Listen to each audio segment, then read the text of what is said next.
The latest terrorism attempt is raising important questions about airline safety with you at home and with us here on the couch. Specifically, how we track and screen potential threats. Is political correctness jeopardizing our security in the sky? We're back with our esteemed panel, Mike Gallagher, KT McFarland, Christine Fair. Christine, with you, do you feel as though if we were less politically correct, we'd be more effective?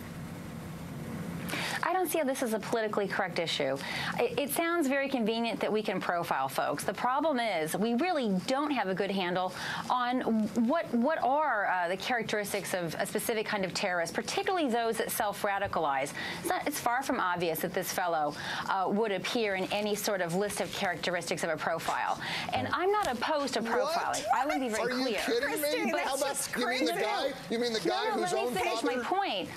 Let me finish my point. He was put into the database in November. So in profiling everyone, you run the risk of actually having a system that's unmanageable. I tell you, I'm not opposed to profiling, but the empirical demands are really more difficult than I think you appreciate. Good point, but KT, there's only one group that's really declared war on America, and it's radical Islam. And that's the problem. They're not the crazy Catholic Aurelians. From the very beginning of this administration, with announcing they're going to close Gitmo and release the prisoners, to trying the September 11th suicide bomber mastermind in civilian courts in New York, to now, where they read this guy his Miranda rights, and they're going to put him in the court. They're treating this like a law enforcement problem. It's a war. I've got an idea. How about let's profile the guy whose father already notified the authorities that my son is a radical terrorist. Hey, Christine, why don't we start with profiling him and telling him you might not be allowed to get on an airplane? Mike, are you kidding me? But Mike, what you're saying is to any Muslim. Do you think we should profile any Muslim? Disagreeing with that. Yes, I think we ought to. I think we ought to do what El Al Airlines does.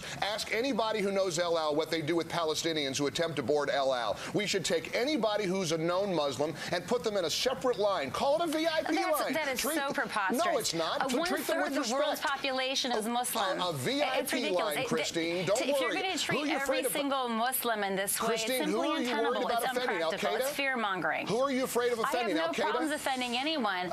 I'm simply saying that in taking such a preposterous position, you actually alienate modern Muslims.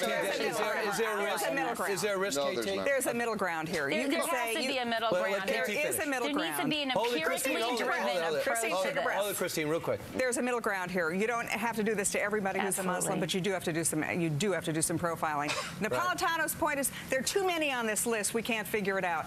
Put them on a separate list. That's why we have computers. We're not just going to go through a... You can do a Google search on this guy in 30 seconds. You got to tell me about this Google thing. KT, thanks so much. Mike Gallagher, you certainly are fired up for your radio show. And Christine, you're a real asset. Thanks so much. Thank you.